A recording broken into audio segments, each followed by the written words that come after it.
Hey guys, this is Karis and today I'm going to tell you about my top 10 favourite books of 2017.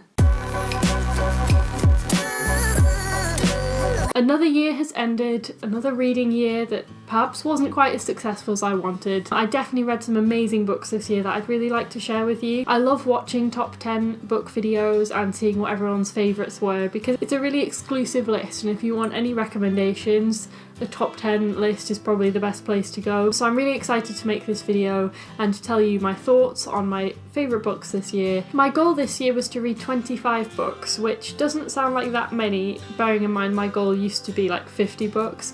But last year I really didn't read very much and I'm just finding it more difficult now. I've started university, so I have other priorities. I still want to read regularly, but I'm not so worried anymore about the number. So I did manage to achieve my goal this year and I read 27 books. I think I am reading more than I've ever read before. It's lots of like chapters out of history books and stuff, so it's not really books that count towards my reading goal. So yeah, I guess I'll just get started. These are actually all in order from 10 till 1, 1 being my favourite book of the year. So starting off my list at number 10, I have Secrets for the Mad by Dodie Clark. If you didn't already know, Dodie's a YouTuber and a singer, and this is the book she released. It's sort of hard to describe. It's like a collection of diary entry type things and advice and stories and anecdotes. It has pictures and song lyrics and things inside it too. I think this book really sums up Dodie. Like, if you watch her YouTube channel and follow her on social media and stuff, I think this book does a good job of summing all of that up. It's so clear that she's written this and her voice is so prominent throughout. Her writing style is really sort of poetic and nice as well. She describes things in such a story-like way. The reason why this is at number 10 on my list rather than higher up is because it's written so well that I found it kind of unnerving.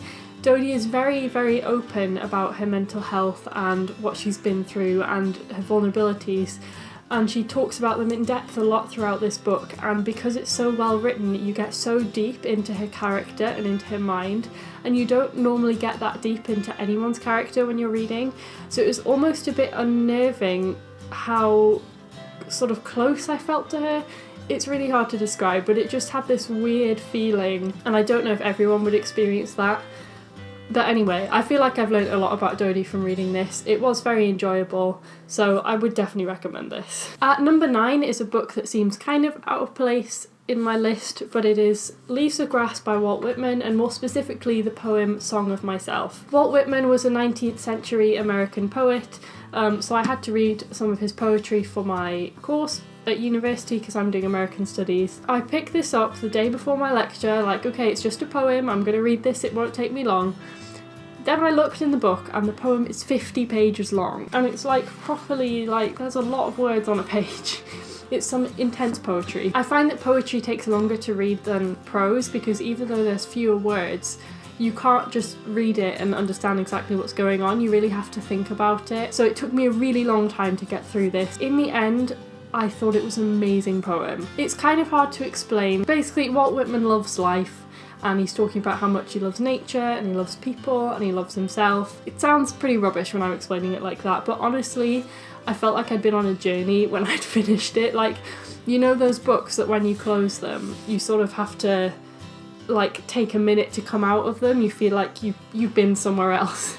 I felt that with this really strongly, which I didn't think I could feel with poetry. If you have the time and the energy to read it, I would definitely try and persevere. Don't worry if there's bits you don't understand. So yeah, that was an unexpected book that I really enjoyed. At number 8, I have A Monster Calls by Patrick Ness. I actually read this a few years ago, but I was in a reading slump at the time and I didn't quite appreciate it or enjoy it as much as I should have, so I reread it for Booktubeathon this year. It's got illustrations in by Jim Kay, who does the illustrations for the new Harry Potter illustrated editions, and they're really gorgeous and they really enhance the story. This is about a boy called Connor who has this monster who keeps appearing in his dreams, and then one day the monster comes to him in real life. This was really beautifully written, really emotional and moving, and it's a quick read. Overall, I just really enjoyed this, much more than I did the first time around, and I've heard great things about the movie, so I really want to watch that soon as well. At number 7, I have Illuminae by Amie, Kauffman and J. Kristoff. This was one of the first books I read this year,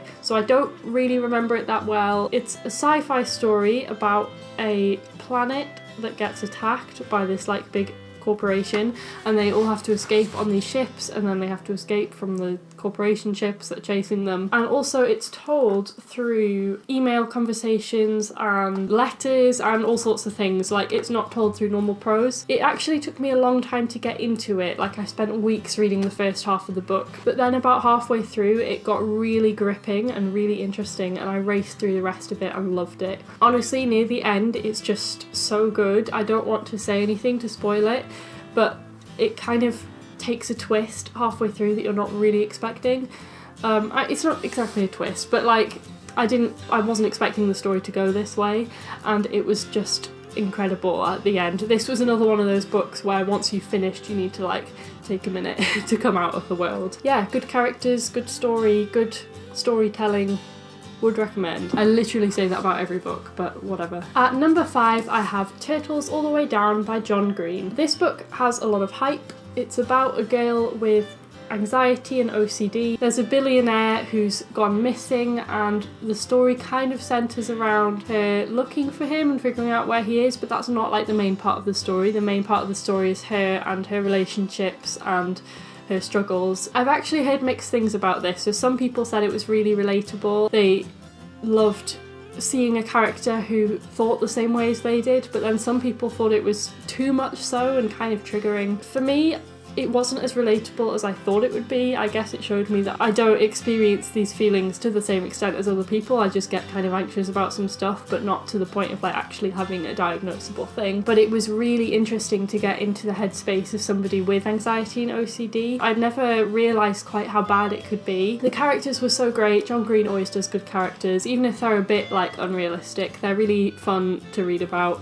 I loved the main character's friend Daisy. She was good fun. She did annoy me sometimes, but overall I liked her. The ending was so good. Overall, I just really enjoyed this one. It didn't have quite as much of an impact on me as I was expecting. It was really well written and the characters were good and the story was good and everything, but it didn't leave me like thinking about it too much afterwards. I do like John Green. I need to read more of his books. At number 4, I have Since You've Been Gone by Morgan Matson, which I read on my Kindle, so I don't have to show you. I'd been meaning to read this one for years and never got around to it. I saw that it was reduced on Kindle. I think it was 99p or something, so I bought it and I read it for Booktubeathon, and I loved it. It's about a girl whose best friend goes missing and leaves a bucket list of things for her to do, because the main character is quite shy and introverted, so it's all kind of crazy things like going skinny dipping. So it's a really interesting sort of finding yourself story, because the main character has to do all these things and she makes new friends along the way, and it's really fun and uplifting. I loved Amie and Roger's Epic Detour by Morgan Matson, so that's why I was so excited to try another one of her books, and I loved this one as well,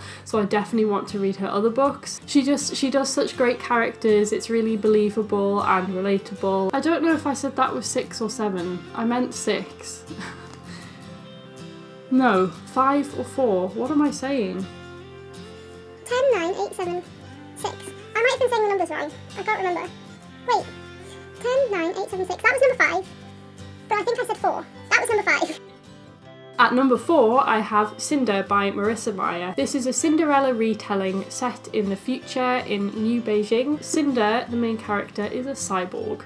It sounds kind of weird, but it works when you read it. It was such a cool and unique concept. I wouldn't have thought of having like Cinderella in the future with robots and cyborgs and stuff, but it was really interesting, and I'm using the same words to describe every book. My vocabulary needs expanding clearly. I don't know what to say, to be honest. It was just a lot of fun to read.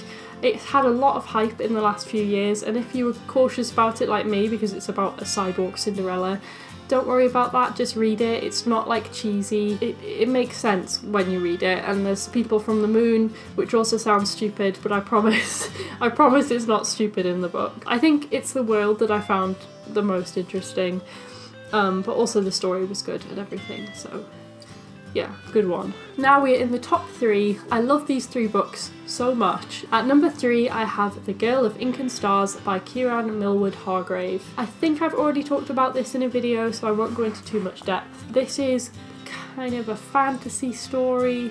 I say kind of, it's definitely a fantasy story. Set on this island. This girl is a cartographer's daughter and she has to go on this quest to find her missing friend. It was so good. It's really short, but it was really magical, really poetically written, so adventurous and fun, and yeah, I would recommend this to everyone. It's a children's book technically, but I think adults can enjoy it too. I mean, I did. Yeah, there's not much to say. Magical, exciting, adventure. Read it. It was really good. At number 2 I have Geekerella by Ashley Poston. This book was so fun. Honestly, I'm saying that about every single book, but this one was really, really fun to read. This was another one I read for Booktubeathon, and it was by far my favourite book from Booktubeathon. It's another Cinderella retelling, actually. I didn't realise that I have 2 on my list. But this is a modern day one, and the main character is a super fangirl. There's this TV show called Starfield. It's kind of like Star Wars, but it's not, and she is absolutely obsessed with it. And they're making a new up-to-date version of this TV show, and they cast this like teen heartthrob guy as the main character, and she's really annoyed about it. But then she ends up anonymously texting him, and they don't realise they're texting each other, and there's a romance going on, and at the end there's this big convention, and it's just, if you are at all involved in like fandom culture, I think you will adore this book. I'm not a massive fangirl, like I am a bit, but not to the extent that like the characters are, but I still found this so enjoyable and relatable, and it was just so much fun to read. If you just want something that's like light-hearted and cute, definitely read this book. It was so good. Like, I can't recommend it enough. Also, the cover is really pretty. It has the like shiny rainbow title and the gradient, and it's a gorgeous book and just so good. So good. And finally, my favourite book of 2017. It is To Kill a Mockingbird by Harper Lee. I read this book a couple of months before starting university because I wanted to read some American novels before doing my American Studies course, and it was so good. It surprised me so much. It's about 2 children in 1930s America. So there's a court case going on with the black guy, and so it has messages about race and stuff, which obviously was really good and interesting to read about, but I just loved reading through the eyes of these children. I loved the perspective that gave us, and it made me feel weirdly nostalgic. You wouldn't think you could feel nostalgic for a book set in the 1930s in America, but just these kids were playing games and doing dares on each other and stuff, and it kind of just reminded me of my childhood and made me feel really nostalgic. I don't know how to explain it, but it just had this like really warm, homely feel to it that I really liked. I love the characters so much. It did take me a while to read, not gonna lie. It's not like the easiest reading, but it's really not difficult either.